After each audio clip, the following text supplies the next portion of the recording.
যারা সকালবেলা একটু হেলদি ব্রেকফাস্ট করতে চাও তারা কিন্তু এটা ট্রাই করতেই পারো। এটা রাত্রেবেলায় আমি ভিজিয়ে দিয়েছিলাম। এটা চোকলা শুদ্ধ মুগ ডাল, গ্রিন মুগ ডাল। এটা রাত্রেবেলায় ভিজিয়ে রাখতে হবে, আর সকালবেলায় কিন্তু পিষে নিলেই হয়ে যাবে। আমি দিয়ে দিলাম লঙ্কা, নুন দিয়ে ভালো করে পিষে নিলাম। আর এটা ভালো করে ঘোলটা, এটা রাখার আর কোনো দরকার নেই, এটা ডাইরেক্ট বানিয়ে নেওয়া যাবে। তো আমি প্যানের মধ্যে কোনো রকম তেল দিলাম না, যেহেতু এটা হেলদি বানাচ্ছি। উপর থেকে দিয়ে দেবো সামান্য তেল, নামমাত্র তেল দিলাম, ব্যাস, আর তেল দেবো না। এরপর এটা ধীরে ধীরে পাল্টে দিতে হবে। দেখুন কি সুন্দর লাগছে, একদম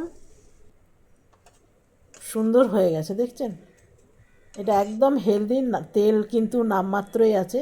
চাইলে কিন্তু আপনারা বাটারও দিতে পারেন, সেটা সেক্ষেত্রে খুবই ভালো হয়। আমি দুটো বানিয়ে নিলাম, একটা হাজব্যান্ডের আর একটা আমার, সঙ্গে বানিয়ে নিলাম চা। আমি কোনো রকম চাটনি বানালাম না। তো কেমন লাগলো অবশ্যই জানাবেন, আর আপনারা যদি হেলদি খেতে পছন্দ করেন